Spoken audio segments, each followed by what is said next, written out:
के बीच में हमारी नेशनल स्पोक्सपर्सन शादिया इल्मी जी हैं, जो बहुत ही इम्पोर्टेंट पॉइंट्स लेके आई हैं।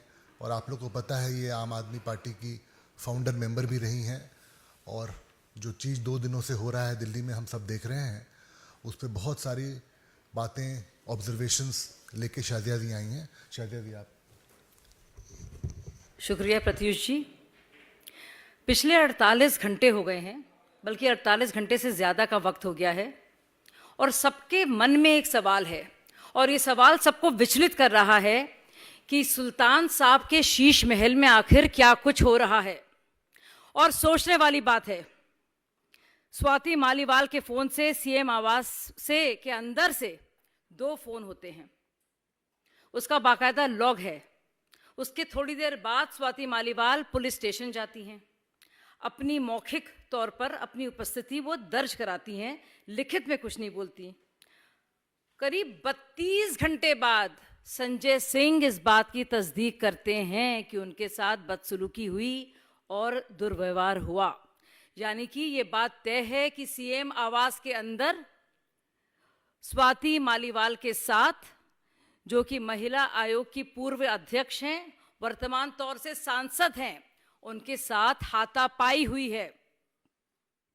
एक और बड़ी फिक्र की बात है कि स्वाति मालीवाल के बारे में अभी तक पता नहीं चला है, ना तो उनसे फ़ोन संपर्क कोई कर पा रहा है, और ये सबको जानना बहुत ज़रूरी है कि क्या वो सुरक्षित हैं। संजय सिंह कह रहे हैं कि इस बात का संज्ञान लिया गया है। अब ये कैसा आपने संज्ञान लिया है कि अभी तक कोई भी एफआईआर पुलिस थाने में दर्ज नहीं हुई है, और ना ही किसी के खिलाफ कोई एक्शन नहीं लिया गया है। राज्यसभा सदस्य के लिए इतने समय तक गायब रहना बहुत सारी शंकाओं को जन्म देता है।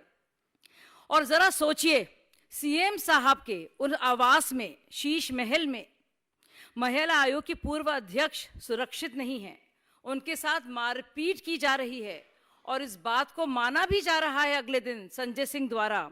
तो आप सोचिए, दिल्ली की महिलाएं इस निकम्मी सरकार से क्या उम्मीद रख सकती हैं। मैं इन सब लोगों को बहुत नज़दीक से जानती हूँ, उनके साथ मैंने बहुत वक्त गुजारा है। उन सब के आपसी रिश्ते क्या हैं, क्या इनर डायनामिक्स हैं, उसका खासा इल्म है मुझे। और साथियों, ये जो गंदगी आप देख रहे हैं, अब मैं उसके बारे में पूरी तरह से परिचित रही हूँ, इसीलिए मैंने वहाँ से जाने का मन बनाया। इस बात की व्याख्या मैंने कई बार अलग अलग इंटरव्यूज़ में भी की है, और आप लोग भी अब देख रहे हैं क्या असली चेहरा है, क्या चरित्र है आम आदमी पार्टी का और खुद सुल्तान साहब का। और एक और ज़रूरी सवाल केजरीवाल जी से मैं पूछना चाहती हूँ कि भाई, आपके सीएम आवास में क्या कुछ होता रहता है? कैसे सुल्तान साहब आप हैं, लाट साहब आप हैं, कि एक बार नहीं कई बार इस मारपीट के आरोप लगते हैं, और संजीदा तौर से लगते हैं। और यही नहीं, अमानतुल्लाह और प्रकाश जारवाल जैसे लोगों को चार्जशीट भी किया जाता है। ये मैं बात कर रही हूँ 2018 की, जब अंशु प्रकाश जी के साथ हाथापाई हुई थी, जो मुख्य सचिव थे, चीफ सेक्रेटरी थे दिल्ली के। अब सवाल और भी हैं, क्या ऐसे कुछ आपसी रिश्तों में दरार आई है जिसकी वजह से ये हो रहा है? अरविंद केजरीवाल देश की जनता को बताएं कि 13 मई को सीएम हाउस में जो बदनाम घटना हुई है, उसका काला सच क्या है।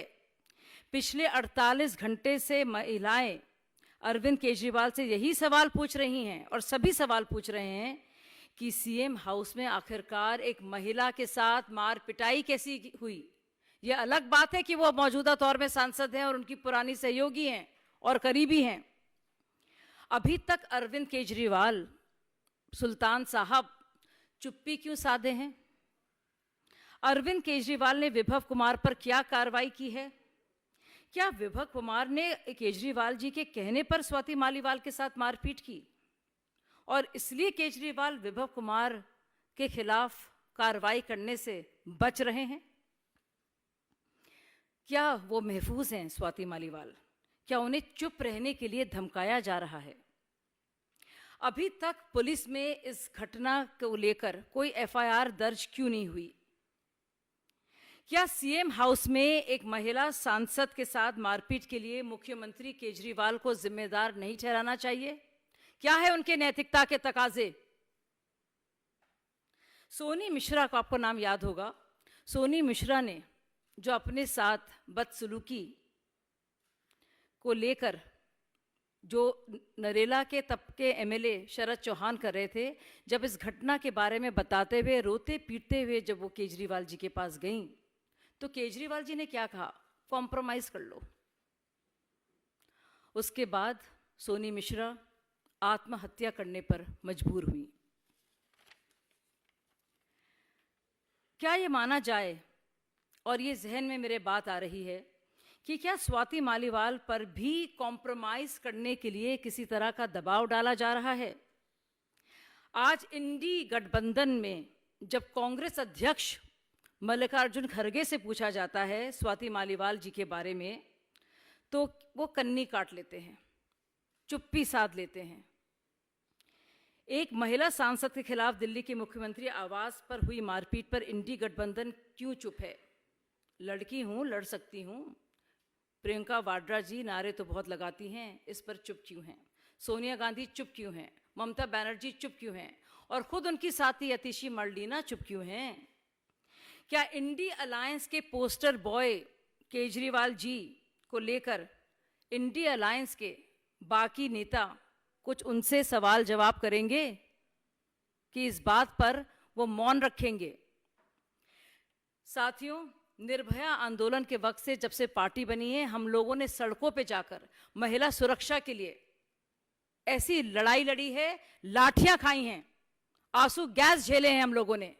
और आज का दिन ये कि दिल्ली के मुख्यमंत्री के घर पर, शीश महल के सुल्तान के घर पर बाकायदा मार पिटाई हो रही है, और अभी तक कोई साफ सुथरा जवाब नहीं मिल पा रहा है। सीधे तौर से ये पता नहीं चल पा रहा है कि उस 13 मई के दिन सुबह के वक्त क्या हुआ जिसने मजबूर किया स्वाति मालीवाल को 2 इमरजेंसी फोन कॉल करने पर और फिर पुलिस थाने जाने पर। धन्यवाद।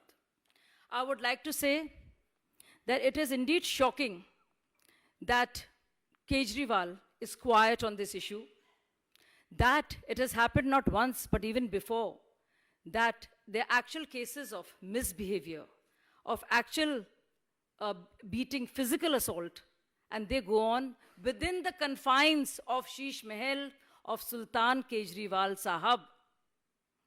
Swati Maliwal, who happens to be the Rajya Sabha MP, who was heading the Delhi Commission for Women, and who has been a close confidant and a member of India Against Corruption, before that Kabir and Parivartan NGOs, and then Aam Aadmi Party, has indeed stated through her phone logs, it's obvious that she has been beaten up at the behest of CM Kejriwal. उनके कहने पर उनके साथ मार पिटाई हुई. And it is to be seen that Kejriwal has been quiet for the last 48 hours. The poster boy of India Alliance should answer, and their basic answers that Priyanka Gandhi, Mallikarjun Kharge, Sonia ji, Mamta ji, and others should ask of them, what makes them so quiet at this point of time?